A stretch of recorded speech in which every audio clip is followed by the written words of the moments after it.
தூத்துக்குடியில மக்கள் சுட்டு 13 பேர். அன்னைக்கு வந்து திமுக கண்டித்தது, போராட்டம் நடத்தியது. நாங்க ஒருத்தரையும் சும்மா விட மாட்டோம், குற்றவாளிகளை கூண்டேற்றோம். ஆனா இதுவரைக்கும் தொடர்புடைய யாரையும் தண்டிக்கவோ வழக்கு போட்டு செயல்படுத்தவோ எதுவும் எட்டுபடி ஐயா எடப்பாடி பழனிசாமி ஆட்சியோ ஐயா ஸ்டாலின் ஆட்சியோ வந்து நாங்க குளித்தலை பரப்புரையும் போது ஊழல் பெருச்சாடி ஊழல்வாதி என்று குற்றம் சாட்டியது ஐயா ஸ்டாலின். இன்னைக்கு செந்தில் பாலாஜி திமுக வந்தோடனே அப்படி கட்ட ஆத்மாவா மறிக்கும். ஐயா ஓபிஎஸ் வந்து மாநில உரிமைகளை அடமான வச்சாரு. இன்னைக்கு ஓபிஎஸ் ஐயா அப்படி ஆக்கிட்டாங்களே. பாஜக வந்து ஒரு வாஷிங் மிஷின் வச்சிருக்கு, அஜித் பவரை போட்டு முக்கி எடுத்து அப்படி கட்ட ஆளா மாத்திடுறாங்க அப்படிங்கிறாங்க. இப்ப திமுக வாஷிங் மிஷின் வச்சிருக்க.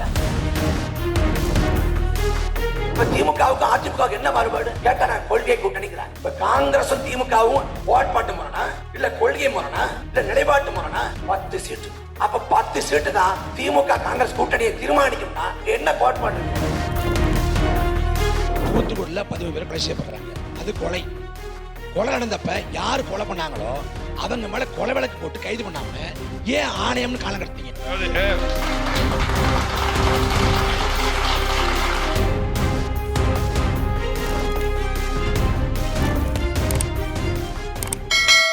எந்தவித பின்பலம் இல்லாத சாமானிய மக்கள் அதிகாரத்துக்கு போக முடியுங்கிற நிலைமை தான் மக்களாட்சியில் வந்து மகத்துவம். ஆனா கெடுவாய்ப்பா வந்து இன்னைக்கு 2 பெரும் திராவிட கட்சிகள் வந்து கட்சிகளிடையே கடந்து கம்பெனிகளா மாறிடுச்சு.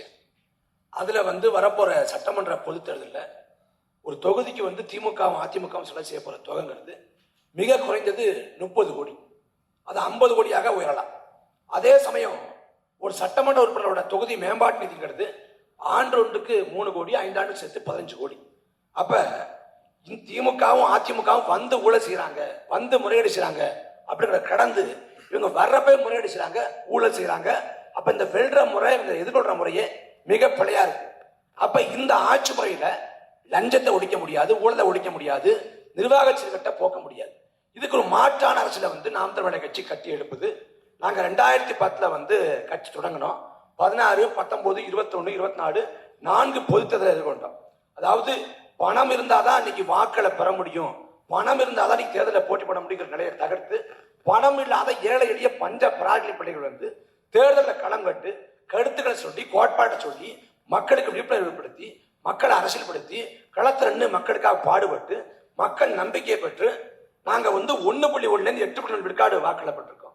பொதுவா தேர்தல் அரசியல வந்து ஒரு இலக்கணம் உண்டு, ஜெயிக்கிற கட்சி வளரும், தோக்கிற கட்சி வந்து கரைஞ்சு போகும்.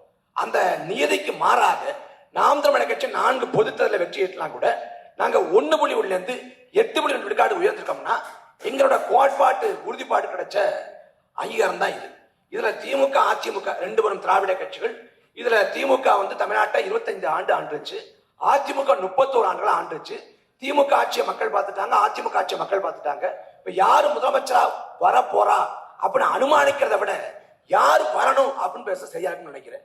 இதுல மறுபடியும் ஐயா எடப்பாடி பழனிசாமி ஆட்சியோ ஐயா ஸ்டாலின் ஆட்சியோ வந்து என்ன ஆக போகுது, என்ன மாற்றுன்னு கேட்கிறேன். அதிமுகவோட 10 ஆண்டுகள் ஆட்சி, அதுல 4.5 ஆண்டுகளா ஐயா எடப்பாடி பழனிசாமி ஆட்சி காலம், 4.5 ஆண்டுகள் ஆட்சி காலம் கொடுங்கோல் ஆட்சி காலம் தான். தூத்துக்குடியில மக்கள் சுட்டு 13 பேர்.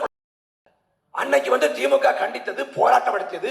நாங்க ஒருத்தரையும் சும்மா விட மாட்டோம், குற்றவாளிகளை கூண்டேற்றோம். இன்னைக்கு திமுக ஆட்சிக்கு வந்து 5 ஆண்டுகள் நிறைவேறிச்சு. ஆனா இதுவரைக்கும் தொடர்புடைய யாரையும் தண்டிக்கவோ வழக்கு போட்டு செயல்படுத்தவோ எதுவும். அதிமுக ஆட்சி காலத்துல கதிராமங்கலத்துல நெடுவாசல மக்கள் போராடினாங்க, விவசாயிகள் மீது ஒடுக்குமுறை. இதே அதிமுக அரசு. இப்ப திமுக ஆட்சி அன்னைக்கு அதிமுக பண்ணப்ப திமுக கண்டிச்சது. இன்னைக்கு திமுக ஆட்சி காலத்துல பரந்தூர்ல 2 ஆண்டுக்கு மேல மக்கள் போராடுறாங்க. அதே போல கிருஷ்ணகிரியில வந்து சிப்காட் விரிவாக்க பணி கூடாது போராடுறாங்க. அதை திமுக அரசு கண்டுகொள்ளல. அதிமுக ஆட்சியில சாத்தான்குளம் படுகொலை இரட்டைப்படுகை கண்டிச்சு ஐயா ஸ்டாலின் வந்து காவல் நிலையம் சாத்தான்களை கூடமா மாறி வருது அப்படின்னாரு. இன்னைக்கு திமுக ஆட்சி காலத்துல அடுத்தடுத்து 25க்கும் மேற்பட்ட காவல் நிலைய மரணங்கள், காவல்துறை அதிகாரிகளையே சிறை கைதிகளோட கையை ஒடிக்கிறாங்க. இப்படி எல்லாமே நடக்குது. என்ன மாற்று? பாஜக வந்து ஒரு வாஷிங் மிஷின் வச்சிருக்கு, அந்த வாஷிங் மிஷின்ல வந்து அஜித் பவரை போட்டு முக்கி எடுத்து அப்படி கட்ட ஆளா மாத்திடுறாங்க அப்படிங்கிறாங்க. இப்ப திமுக வாஷிங் மிஷின் வச்சிருக்குல்ல, திமுக வாஷிங் மிஷின் யாரை போட்டாங்க? செந்தில் பாலாஜியை போட்டாங்க. 2016 சட்டமன்ற பொதுத் தேர்தலின் போது அரவக்குறிச்சியில தஞ்சாவூர்ல தேர்தல் தள்ளி வைக்கப்பட்டுச்சு. ஏன் தள்ளி வைக்கப்பட்டுச்சுன்னா அதிமுக வேட்பாளர் அதிகப்படியா காசு கொடுத்தார். யாரு காசு கொடுத்தது? அதிமுக வேட்பாளர் பேர் என்ன? அவர் பேர் செந்தில் பாலாஜி. 2016 பண மதிப்பிழப்புக்கு பிறகு அன்புநாதன் வீட்டுல கட்டுக்கட்டாக பணம் எடுக்கப்பட்டுச்சு. அன்புநாதன் யாருக்கு பினாமி? இதே செந்தில் பாலாஜி பினாமி. அந்த செந்தில் பாலாஜிய குளித்தலை பரப்புரையும் போது ஊழல் பெருச்சாடி ஊழல்வாதி என்று குற்றம் சாட்டியது ஐயா ஸ்டாலின். இன்னைக்கு செந்தில் பாலாஜி திமுக வந்தவனே அப்படி கட்ட ஆத்மாவா மாறிட்டார். வைத்திலிங்கம் ஊழல் பெருச்சாடி சொன்னது யார்? இதே திமுக. இன்னும் சொல்ல போனா இதே திமுக ஆட்சியில 2024 லஞ்ச ஒழிப்புத்துறை வைத்திலிங்கம் மேல 22 கோடி லஞ்சம் வேண்டாம் வழக்கு போட்டிருக்கு. 24 வழக்கு போட்டு 25ஆம் ஆண்டு அதே வைத்திலிங்கத்தை திமுக சேர்த்துக்கிறாங்க. அப்புறம் அந்த வாஷிங் மிஷினுக்குள்ள அடங்காத ஒரு பெரிய ஒரு ஆளு ஐயா ஓபிஎஸ். ஐயா ஓபிஎஸ் வந்து மாநில உரிமைகளை அடமான வச்சாரு, மாநில உரிமைகளை காவு கொடுத்தாரு அப்படின்னாங்க. ஐயா ஓபிஎஸ் இருக்கிறாங்க. ஐயா ஓபிஎஸ் வந்து பினாமி பேர சொத்து சேர்த்தாரு. சொன்னது யாரு? சொன்னது இவங்க தான். இன்னைக்கு ஓபிஎஸ் ஐயா அப்படி ஆக்கிட்டாங்களே. அந்த கட்சியில சேர்ந்திருக்காரு ஓபிஎஸ் தவ புதல்வன் ஓபி ரவீந்திரநாத். சிஏஏ, வேளாண் சட்டங்கள், முத்தார் தடை சட்டம், இது எல்லாத்துக்கும் பாஜக ஆதரவு ஓட்டு போட்டவர் இவரு. இப்ப எங்க இருக்காரு? அவர் திமுக ஐக்கியமாயிட்டார். அப்ப திமுகவுக்கும் அதிமுகவுக்கு என்ன மாறுபாடு கேட்டா கொள்கை கூட்டணிக்கிறாங்க. இப்ப காங்கிரசும் திமுகவும் இருக்குமா இருக்காதாங்கிறது இப்போ வரைக்கும் பேசப்படல. என்ன சிக்கல்? கோட்பாட்டு முரணா இல்ல கொள்கை முரணா இல்ல நிலைப்பாட்டு முரணா? என்ன முரண்? 10 சீட்டு. அப்ப 10 சீட்டு தான் திமுக காங்கிரஸ் கூட்டணியை தீர்மானிக்கும்னா அங்க என்ன கோட்பாடு இருக்கு? என்ன கொள்கை இருக்குது? இப்ப தமிழ்நாட்டை பொறுத்த வரைக்கும் வளர்ந்த மாநிலம்ங்கிறாங்க. கேட்டா உத்தரப்பிரதேசத்தை பாரு, சத்தீஸ்கரை பாரு, ஜார்க்கண்டை பாரு. 60 கூட எடுத்துக்குவோம். காமராஜ் ஆட்சி காலத்துல உத்தரப்பிரதேசமும் சத்தீஸ்கரும் ஜார்க்கண்டும் தமிழ்நாட்டோட முந்தி இருந்துச்சா? இல்லையே. நீங்க எத்தனை காலத்துக்கு அதை காட்டுவீங்க? அப்ப தமிழ்நாட்டுக்கு 9 லட்சம் கோடி கடன் இருக்கு ஒரு பக்கம். இந்த 9 லட்சம் கோடி கடன் 80 லட்சம் மாறட்டும். தமிழ்நாட்டுல மிகப்பெரிய நிதி சிக்கல், நிதி பற்றாக்குறை வரட்டும். அதை கூட என்றாவது ஒரு நாள் ஒரு தலைமுறை சரி செய்து கொள்ள முடியும். ஆனா எந்த மாநிலத்தில் இல்லாத அளவுக்கு தமிழ்நாட்டுல மிதமிஞ்சிய வள சுரண்டல், ஆறுகள் வந்து சாகடிக்கப்படுது, மலைகள் தகர்க்கப்படுது, கனிம வளங்கள் ஏற்றுமதி செய்யப்படுது முறைகேடாக. இதை என்ன செய்ய போறோம்? அப்ப மறுபடி திமுகவும் அதிமுக வந்தா அது ஏமாற்றமாக மாறி போகும். இதுக்கு மாற்றான அரசியல் வந்து நாம் தமிழர் கட்சி வைக்குது. சமூக நீதி அப்படின்னு பேசுவாங்க, ஆனா பெண்களுக்கான பாலியல் நீதியை தரமாட்டாங்க. நாம் தமிழர் கட்சி சரிசமமா பெண்களுக்கு வாய்ப்பு கொடுத்து, அதே போல திருநங்கைக்கும் அங்கீகாரம் கொடுத்து வாய்ப்பு கொடுத்து, இந்த தேர்தலில் வந்து புறக்கணிக்கப்பட்ட தமிழ் சமூகத்தை கண்டறிஞ்சு அவங்களை பிரதித்துவப்படுத்தி ஒரு சமூக நீதி அடிப்படையில் பாலியல் நீதி அடிப்படையில் வேட்பாளர் எடுத்திருக்கோம். நேர்மையான முறையில் மக்கள்கிட்ட போறோம். இந்த தேர்தல் வந்து நாம் தமிழர் கட்சி நாளா நாங்க விதைச்சோம், அறுவடை செஞ்சு சட்டமன்றத்துக்குள்ள அதிகாரத்தோடு நுழையக்கூடிய தேர்தல் இருக்கும் அப்படின்னு நம்புறோம். தூத்துக்குடி துப்பாக்கி சூடு சம்பவத்தை நண்பர் சொன்னாரு. அந்த தூத்துக்குடி துப்பாக்கி சம்பவத்தில் சிபிஐக்கு விசாரணை விட்டு விசாரணைக்கு உத்தரவிட்டது எங்கள் பொதுச் செயலாளர் எடப்பாடியார், அன்றைக்கு முதலமைச்சராக. அந்த ஆணையத்தை உருவாக்கினார். அந்த ஆணையம் கொடுத்த அந்த பரிந்துரைகளை நான் முடிச்சிடறேன். நீங்க உங்க நேரத்துல பதில் சொல்லுங்க. போயிருவீங்க, பதில் சொல்லிட்டு போங்க. அதாவது தூத்துக்குடியில் 17 பேர், அது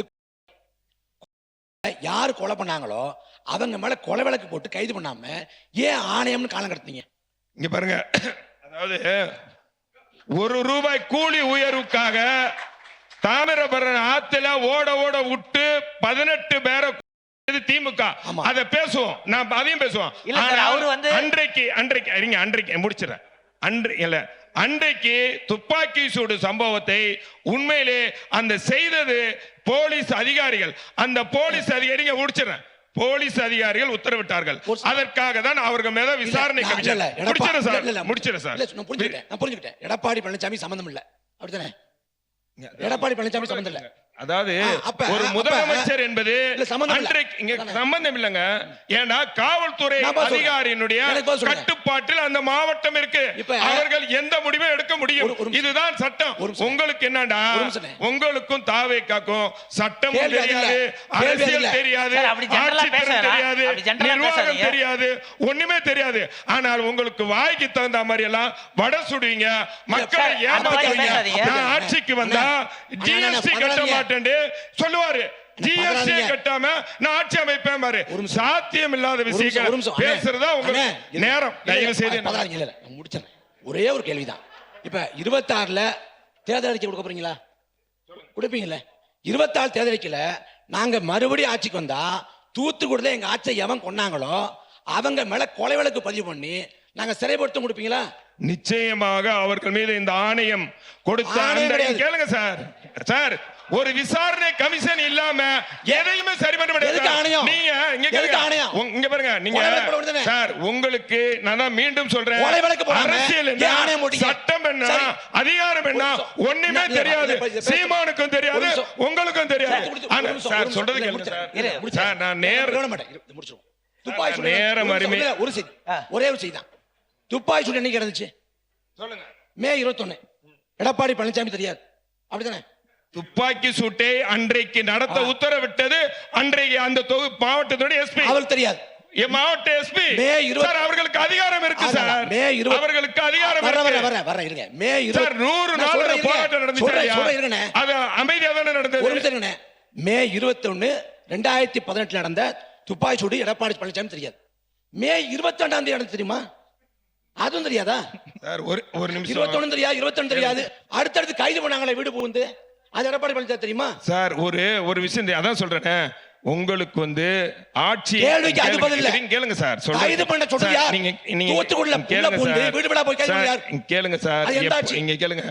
எப்பவுமே ஒரு சட்டத்தை பாதுகாக்க வேண்டிய அரசாங்கம் இருங்க. ஒரு நிமிஷம் இருங்க. கேட்டீங்களா? பதில் சொல்ல விடுங்க.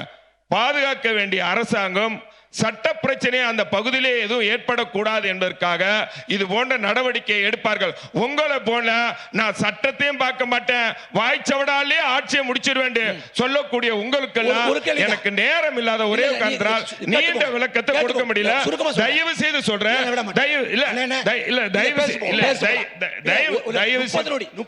30 நொடி தான். அதாவது காவல்துறை இருக்குல்ல, காவல்துறை பந்தோபஸ்துக்கு போகுது இல்ல, அது வந்து சிறுவடையில் தான் இருக்கும், சிறுவடை இல்லாமல் இருக்காது. ஏன்னா சிறுவடை இல்லாமல் இருந்தா பொதுமக்களுக்கும் போராட்டக்காரங்களுக்கும் காவல்துறைக்கும் வித்தியாசம் செய்யாம போட்டு, அப்ப பந்தோபஸ்துக்கு போற காவல்துறை வந்து சிறுவடையில் இருக்கும். ஆனா சிறுவடையில் இல்லாம வேற உடைய இருந்தால்தான் சுட்டு கொண்டான். ஏன்னா இது திட்டமிடப்பட்ட பச்சை படுகொலை. சரி, இன்னைக்கு மூடி மறைக்கிறீங்க. இல்ல சார், அவர் வந்து என்ன கேட்க வராரு அப்படின்னா, மீண்டும் ஆட்சி வந்தால் அப்பயாவது ஸ்டெர்லைட் அந்த பிரச்சனையில நடவடிக்கை எடுப்பீங்களா அப்படின்றதுதான் அவர். அதாவது எங்களுடைய புரட்சி தமிழர் எடப்பாடியார் சட்டத்தின் ஆட்சியை நடத்தினார். மீண்டும் ஆட்சிக்கு வரும்போது சட்டத்தின் ஆட்சியை எடுப்பார். கண்டிப்பாக யார் யார் தவறு செய்வதற்கு மீது கண்டிப்பாக நடவடிக்கை எடுப்பார் என்பது நான் உறுதியாக சொல்கிறேன்.